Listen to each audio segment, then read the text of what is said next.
En el capítulo de hoy vamos a ver los números enteros.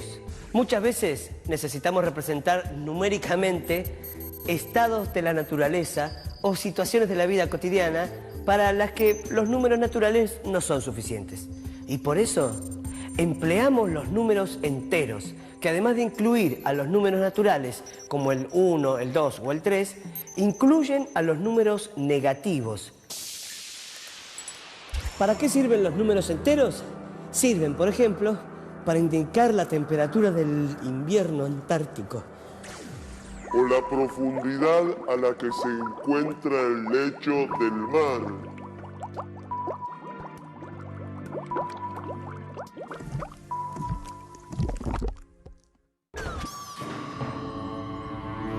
O la fecha en que se fundó Roma. De este modo podemos indicar temperaturas como menos 30 grados. Profundidades como menos 10.000 metros. O años muy remotos como menos 753. En todas estas situaciones estamos haciendo referencia a un origen o un punto de partida convencional, al que representamos con el 0. Por ejemplo, el agua se transforma en hielo a una temperatura de 0 grados. Y a su vez, el hielo se derrite también a 0 grados.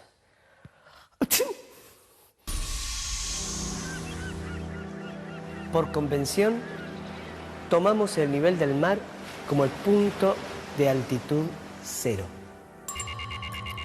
Y el nacimiento de Cristo marca el año 0 de la era cristiana. Es decir, que ya pasaron más de 2000 años desde su llegada al mundo.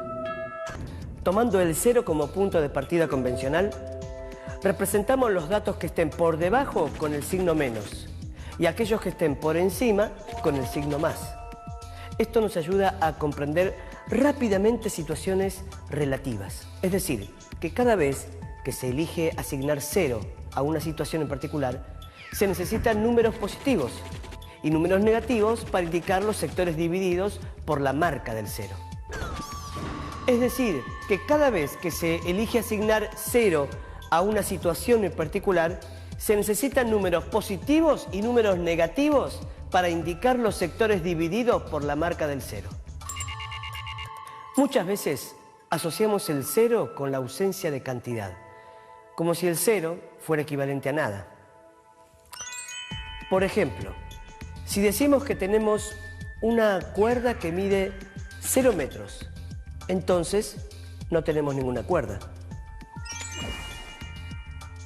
Y si queremos comprar 0 kilogramos de manzana, seguramente no nos van a vender ninguna manzana.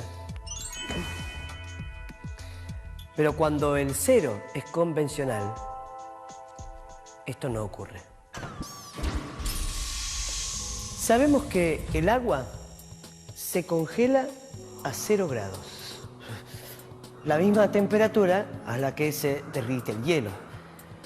Pero eso no quiere decir que no haya temperatura. ¿O acaso ustedes no tienen frío con 0 grados?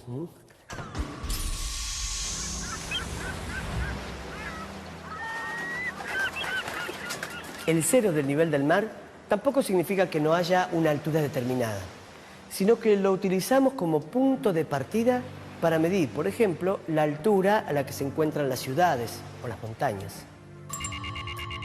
El 0 de la era cristiana no indica que cuando nació Jesús no había días, ni meses, ni años. Es simplemente una convención.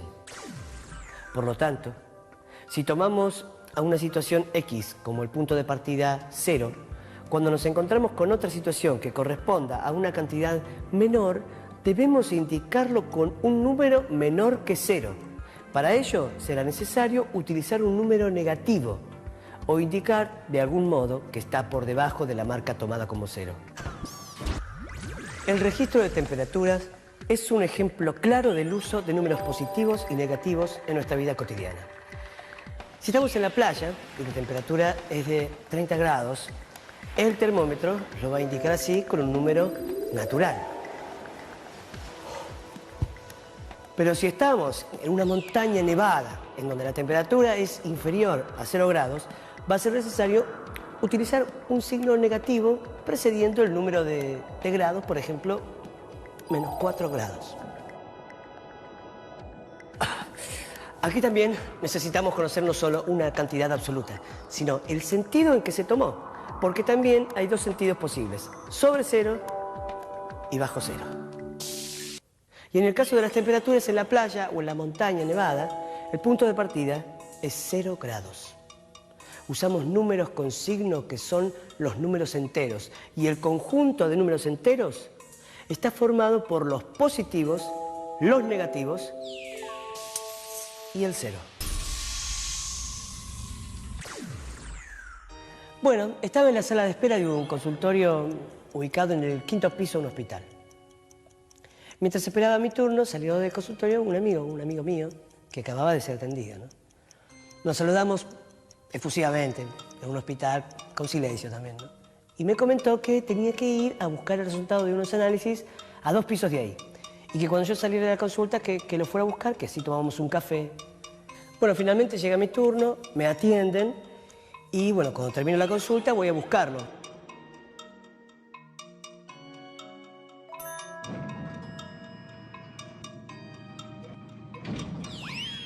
Subo hasta el 7º piso. Lo busco por todos lados, no lo encuentro. Finalmente, bueno, resuelvo bajar por las escaleras y ahí me lo encuentro. ¿Y dónde te metiste? Y me dice, bajé 2 pisos, como te dije. No, me dijiste que ibas a 2 pisos, no que bajabas. Pequeño detalle, me dice. Por eso, como ya dijimos antes, a veces puede ocurrir que necesitemos conocer no solo una cantidad absoluta, sino el sentido en que se tomó. En este caso, hay 2 sentidos opuestos, hacia arriba y hacia abajo. En los ejemplos que vimos, los protagonistas comenzaron usando números naturales, pero tuvieron problemas que solo pudieron solucionar al incorporar el sentido del conteo. Ese sentido queda indicado claramente cuando, además de los números naturales, se tienen en cuenta sus opuestos, es decir, los números negativos.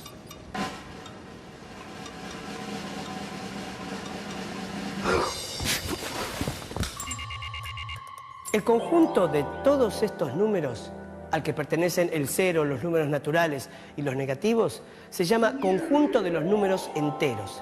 Y aquí no saben con qué letra se los representa. Con la Z mayúscula.